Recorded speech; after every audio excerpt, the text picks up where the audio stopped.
अस्सलाम वालेकुम my dear students, कैसे हैं आप सब। माय डियर स्टूडेंट्स, जैसे कि आपको पता है मैं चैप्टर नंबर 1 9th क्लास का मैट्रिसेस एंड डिटर्मिनेंट इसको हम लेके चल रहे हैं, जिसके मैं स्टेटमेंट वाले क्वेश्चन आपको करवा रहा हूं। तो उसका आज हम क्वेश्चन नंबर 4 करेंगे, जो कि इम्पॉर्टेंट है, एग्ज़ाम में आ सकता है। My dear students, question number 4 की सबसे पहले हम स्टेटमेंट समझेंगे। The third angle of an isosceles triangle is 16 degree less than the sum of two equal angles। My dear students, इसमें एक वर्ड आया है, हमें पता होना चाहिए कि आइसोसेल्स ट्राइएंगल कौन सी होती है।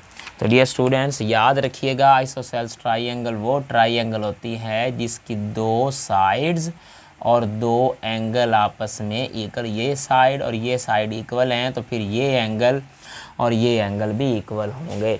मतलब अगर हम इस एंगल को x डिग्री मानेंगे तो फिर ये भी x होगा, वजह क्योंकि दो एंगल तो इक्वल्स हैं।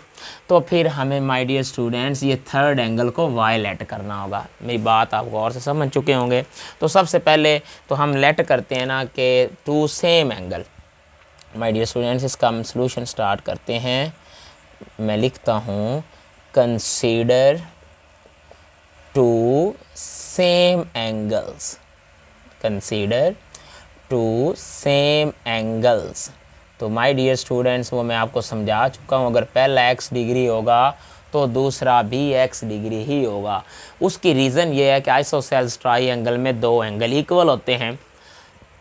अब हमें थर्ड एंगल लेट करना होगा।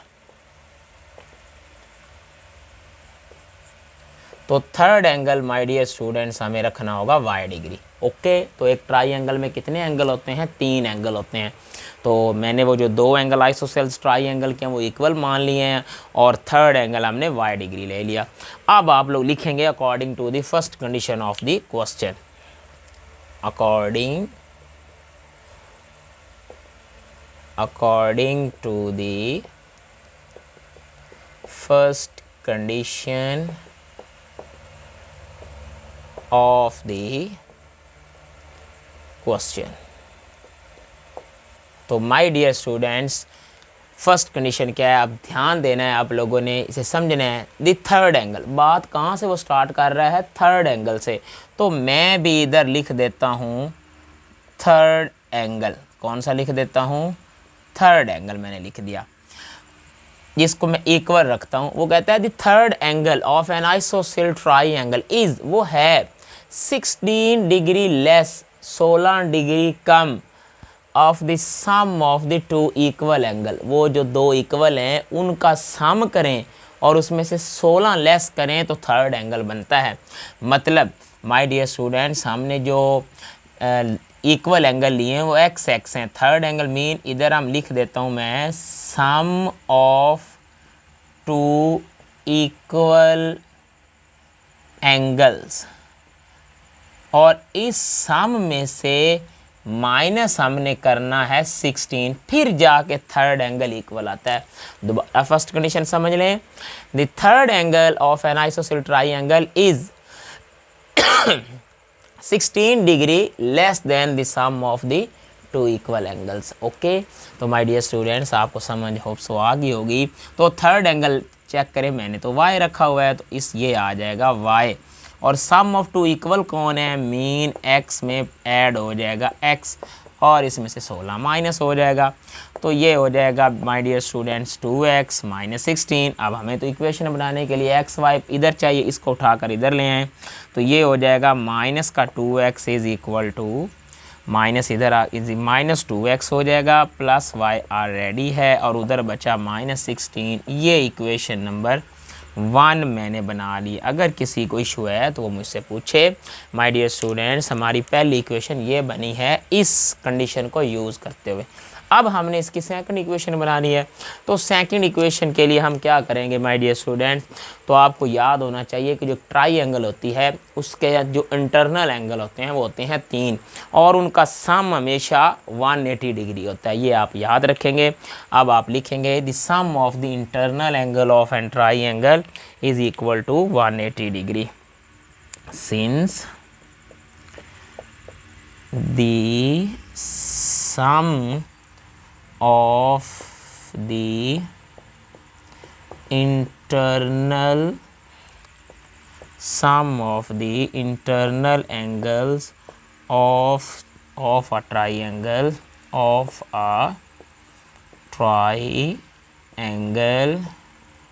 Is 180 degree. तो इनका कितना होता है 180। तो हमने वो तीन एंगल कौन से भला लेट किए हुए हैं, एक्स एक्स वाई, ये हमारे तीन एंगल हैं।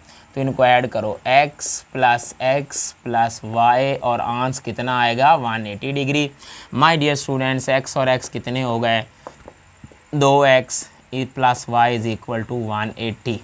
तो ये हमारी सेकंड इक्वेशन आ गई।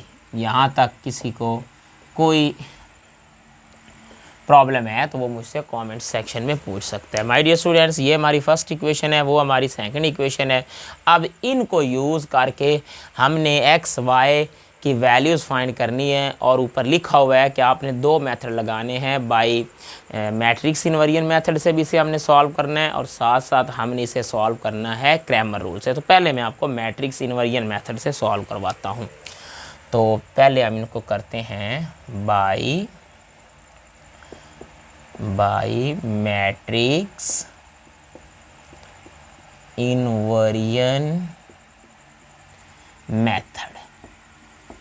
तो माय डियर स्टूडेंट्स, पहले हम इस मेथड से, तो पहली इक्वेशन क्या थी, पहली इक्वेशन थी -2x plus Y is equal to -16। दूसरी इक्वेशन है my dear students 2x plus Y is equal to 180।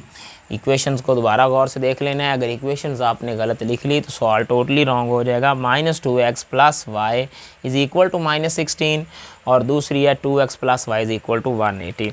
तो आप लोगों को पता है कि आपने क्लास में ये सीखा हुआ होगा कि मैट्रिक्स, हम सीख चुके हैं कि मैट्रिक्स इन्वर्जन मेथड से किस तरह करते हैं। सबसे पहला मैट्रिक्स इनके कोफिशिएंट का होता है -2, इधर 1 आएगा माय डियर स्टूडेंट्स 2 और इधर भी 1 आएगा। अगला मैट्रिक्स होता है वेरिएबल्स का और वो हैं x और y। इसी तरह नेक्स्ट ये माय डियर स्टूडेंट्स आएगा -16 इंटू 180। इसके बाद आप नाम देते हैं। फॉर एग्जांपल मैं इसको नाम x का दे रहा हूँ, इसको a का दे दिया और इसको b का। मैंने x फाइंड करना है तो x इक्वल हो जाएगा, जब ये उधर जाएगा तो उधर जाकर ये इन्वर्स हो जाएगा। और याद रखना है यहाँ पे आप ये गलती ना कर जाएं कि a जो है वो x के इस तरफ है तो b के भी a को इस तरफ ही रखना है, लेफ़्ट साइड पे। अगर आपने इसे राइट साइड पे रख दिया तो सवाल आपका गलत हो जाना है। ओके माय डियर स्टूडेंट्स, तो अब हम इस इक्वेशन को सॉल्व हम करेंगे। इस इक्वेशन को नाम दे देते हैं इक्वेशन नंबर चलें जी 3 का। और सबसे पहले अब हम इसे सॉल्व करने के लिए हमें क्या फाइंड करना होगा, ए इन्वर्स। क्योंकि देखें हमने ए के इन्वर्स को मल्टीप्लाई करना है बी से। बी मेरे पास मौजूद है, ए मौजूद है, लेकिन ए का इन्वर्स अभी तक नहीं है, तो वो हम पहले फाइंड कर लेते हैं। माय डियर स्टूडेंट्स, तो सबसे पहले मैं ए फाइंड करूँगा। आपको इन चीज़ों की समझ आ गई होगी, आप ये नोट कर लें, मैं इसे रेज करने लगा हूँ। अच्छा माय डियर स्टूडेंट्स, अब हम सबसे पहले फाइंड करेंगे multiplicative inverse of a matrix. क्या फाइंड करेंगे, multiplicative inverse of a matrix. तो आप ये बात लिखेंगे। Now first we find a inverse. तो आपको पता है ए इन्वर्स का फार्मूला होता है my dear students 1/a determinant और साथ आता होता है एडजॉइंट ऑफ ए। सबसे पहले आप ए का डिटर्मिनेंट फाइंड करें। अगर इधर दो लाइनें हैं तो इधर भी लगाएं, वो था -2 1 2 1। अब आपको पता है इनको आपस में मल्टीप्लाई करते होते हैं, 2 1 -2 माइनस फार्मूले की 2 1 2, तो आंसर आया -4। अब साथ ही हम इसका एडजॉइंट भी ले लेते हैं। एडजॉइंट माय डियर स्टूडेंट्स, आपको पता है इनके साइन, इनकी जगह बदलते होते हैं। 1 इधर आ जाएगा, -2 इधर आ जाएगा और जो नॉन डायगोनल एलिमेंट्स होते हैं उनके साइन बदल देने हैं। ये -1 हो जाएगा, ये -2 हो जाएगा। तो इसी तरह हमारे पास ए इन्वर्स जो होगा माय डियर स्टूडेंट्स 1/, बन जाएगा -4 और साथ ये देखें एडजॉइंट आना है। एडजॉइंट ये है 1 -1 -2 -2। अब एक और प्रॉब्लम आ रहा है, ये मुझसे माइनस मुझे थोड़ी सी अजीब सी लग रही है, तो मैं चाहता हूँ कि माइनस ख़त्म हो जाए। तो आप क्या करें, माइनस को अंदर ले जाएं, अंदर वाली वैल्यूज़ के साइन, ये माइनस को मैं किधर लेके जा रहा हूँ, मैट्रिक्स के अंदर। तो अंदर वाली वैल्यूज़ के माय डियर स्टूडेंट साइन बदल जाएंगे, 1/4 बचेगा, ये हो जाएगा -1, 1, 2 और 2। यहाँ तक मैंने ए इनवर्स भी फाइंड कर लिया। अब इसको पुट करेंगे इक्वेशन नंबर 3 में, ए इनवर्स को मल्टीप्लाई करेंगे बी से और जल्दी से निकालते हैं एक्स एंड वाई ताकि हमारे वो एंगल हो जाएं। तो अब हम इसको उधर पुट करते हैं, put in equation number 3। Equation number 3 याद रखनी है, ये वाली है, आप साथ नोट कर लेंगे। तो माय डियर स्टूडेंट्स, अगर हम इसको देखें तो अब मैं लिखने लगा हूँ फ्रॉम इक्वेशन 3, फ्रॉम इक्वेशन 3 को मैं यूज़ कर रहा हूँ। My dear students, equation 3x से स्टार्ट होती थी, पहले इन्वर्स था तो वो मैं निकाल चुका हूँ, 1/4 इंटू -1 1 2 -1 1 2 2 और साथ माय डियर स्टूडेंट्स उसके था b, जो कि b हमारा हमने नोट ही नहीं किया।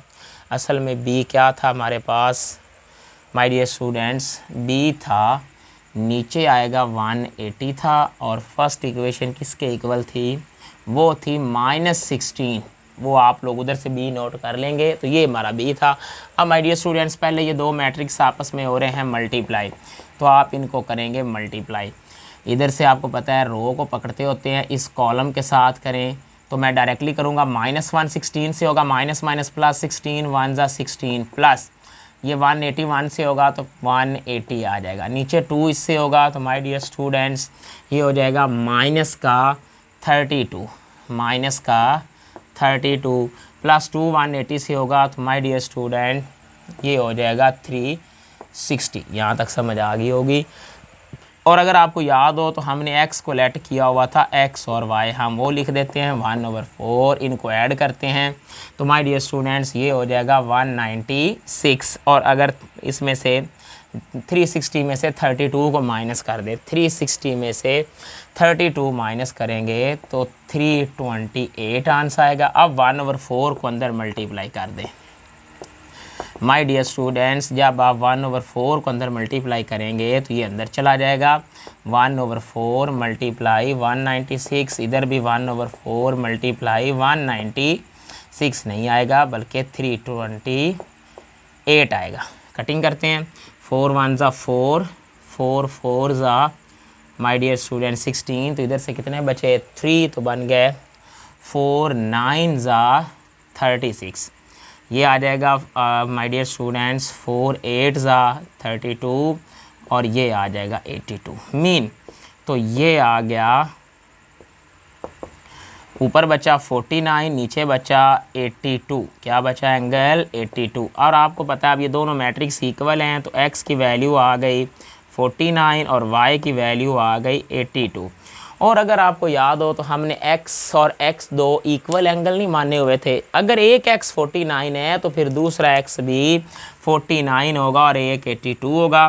तो अब आप लिखेंगे रिक्वायर्ड एंगल्स जो हमें चाहिए थे वो कौन से निकले हैं, रिक्वायर्ड एंगल्स x निकला है my dear students. Required angles एक है 49 डिग्री तो दूसरा भी 49 डिग्री है। आप कहेंगे अब सर ने दो इक्वल, क्योंकि आइसोसेल्स ट्राइंगल में दो एंगल क्या होते हैं, इक्वल होते हैं। और थर्ड एंगल जो निकला है वो 82 है। और अगर आप चेक करना चाहते हैं कि अब हमारा आंसर दुरुस्त है तो उसने कहा था कि थर्ड एंगल जो इक्वल है कैसे, जो दो सेम थे उनको सम करो, अगर आप इनको सम करेंगे तो 98 बचेगा, 16 माइनस करके देख लो 82 ही बनेगा। तो ये हमारे रिक्वायर्ड आंसर हैं। होप सो कि आपको इसकी समझ आई होगी। अब इसी इक्वेशन जो हमने वो दो इक्वेशंस बनाई थी इन्हीं को दोबारा अब क्रैमर रूल से भी करना है। ये मैंने आपको करवाई है मैट्रिक्स इन्वर्जन मेथड से। अब माय डियर स्टूडेंट्स हम इनको करते हैं बाय क्रैमर रूल। तो रेडी रहिएगा, आंसर यही आने चाहिए, चेंज नहीं होंगे, लेकिन वो इजी मेथड है, बहुत आसानी से हो जाएगा। तो आप इसे नोट करें। अब हम इसे करते हैं बाय क्रैमर रूल्स। तो आपको इक्वेशंस तो याद होनी चाहिए, हम भूल जाते हैं। वो दो इक्वेशन हमें साइड पे लिख लेनी चाहिए थी, लेकिन आप लोगों ने तो ज़रूर लिखी होंगी और मुझे कुछ याद है ज़ुबानी। तो मैं लिख लेता हूँ सबसे पहले। माय डियर स्टूडेंट्स, वो जो हमारी इक्वेशन थी वो कुछ यूँ थी, -2x, इसके बाद plus y is equal to था -16, और दूसरी इक्वेशन थी 2x plus Y is equal to 180। अब हम इनको सॉल्व करने जा रहे हैं बाय क्रैमर्स रूल, जो कि बहुत ही हलवे की तरह है, बड़ा आसान सा मेथड है। बाय क्रैमर्स रूल, तो उसके लिए बाय क्रैमर रूल्स के लिए आपको पता है हम सबसे पहले 3 मैट्रिक्स लिखेंगे। फर्स्ट वी राइट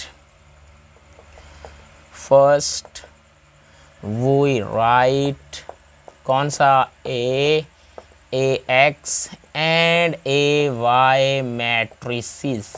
सबसे पहले हमें ये 3 मैट्रिक्स चाहिए।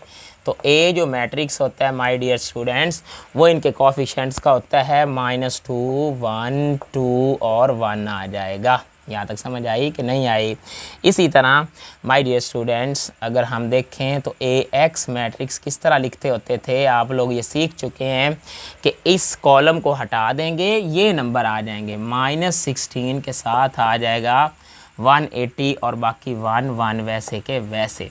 अब हम AY लिखेंगे तो वो किस तरह लिखा जाता है, अब इसको हटा देंगे, -2 और 2 और -16, 180 इनकी जगह पर आ जाएंगे। ओके, अब my dear students Cramer rule में इन तीनों मैट्रिसेस का हमने क्या फाइंड करने हैं, और इनके फाइंड करने हैं determinants. Now we find their determinants, क्या निकालेंगे इनके माय डियर स्टूडेंट्स, डिटर्मिनेंट्स निकालेंगे। तो सबसे पहले A का डिटर्मिनेंट्स निकालते हैं, वैसे हम निकाल भी चुके हैं, 2 1 ज़ा, तो इधर देखिए इधर भी लाइन लगाएं, -2 2 1, तो इसका हम पहले भी ऑलरेडी निकाल चुके हैं, 2 1 ज़ा -2 तो इज़ इक्वल टू निकला -4। अब माय डियर स्टूडेंट्स AX का डिटर्मिनेंट आप फाइंड करेंगे, तो AX का डिटर्मिनेंट फाइंड करने के लिए इधर लाइनें लगा लें, वो है -16 1 180, इधर 1 तो मल्टीप्लाई करेंगे इसको तो ये बनेगा -16, और माय डियर स्टूडेंट्स इसको मल्टीप्लाई करेंगे तो माइनस का बनेगा 180, जो कि इक्वल आ जाएगा -196। क्या बनेगा, -196।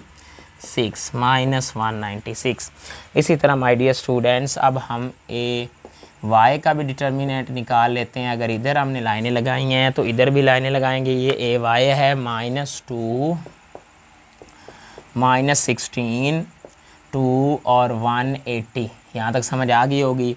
अब हम इनको मल्टीप्लाई कर लेते हैं, ये इससे मल्टीप्लाई होगा तो माइनस का माय डियर स्टूडेंट्स आने वाला है 360, और माइनस माइनस ये करेंगे तो प्लस हो, एक माइनस फार्मूले क्या नहीं, एक माइनस इसके साथ है, तो माय डियर स्टूडेंट्स ये हो जाएगा 32। ओके, तो अब इसमें से माइनस करेंगे तो माइनस का बनने वाला है 328। नाउ तो अब आपको पता है क्रैमर रूल में x की वैल्यू डायरेक्ट आती है, जो कि फार्मूला याद रखना है, AX का डिटर्मिनेंट ऊपर नीचे A का। इसी तरह y का होता है AY का डिटर्मिनेंट ऊपर नीचे A का डिटर्मिनेंट। आप AX का डिटर्मिनेंट निकाल चुके हैं, कितना है -196 और नीचे A का डिटर्मिनेंट -4 है। माय डियर स्टूडेंट्स इसी तरह इसका भी हम निकाल चुके हैं, -328 नीचे -4 आएगा, ये माइनस माइनस से कट कर अल्लाह को प्यारी हो गई। 4 1 ज़ा 4, 4 4 ज़ा 16, 4 9 ज़ा 36, तो x की वैल्यू कितनी निकली 49, माइनस से माइनस कट गई, 8 4 32, 8 4 2 8, तो y की वैल्यू कितनी आई 82। तो रिक्वायर्ड एंगल तो मिल गए। तो मेरे ख्याल में जो पीछे हमने जवाब निकाले थे माय डियर स्टूडेंट्स ये बिल्कुल सेम आ चुके हैं।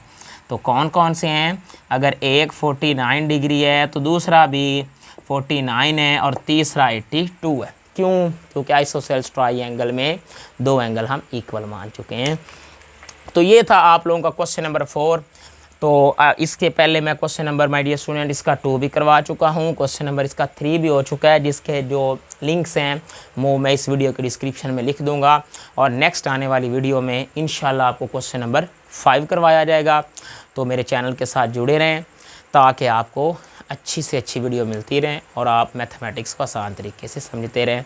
अगर आपको वीडियो पसंद आई हो तो लाइक करें, शेयर करें, और अगर अभी तक आपने मेरे चैनल को सब्सक्राइब नहीं किया तो कर लें, बेल आइकॉन को प्रेस कर दें ताकि हर आने वाली वीडियो आप तक सबसे पहले पहुंच जाए। अल्लाह हाफिज़।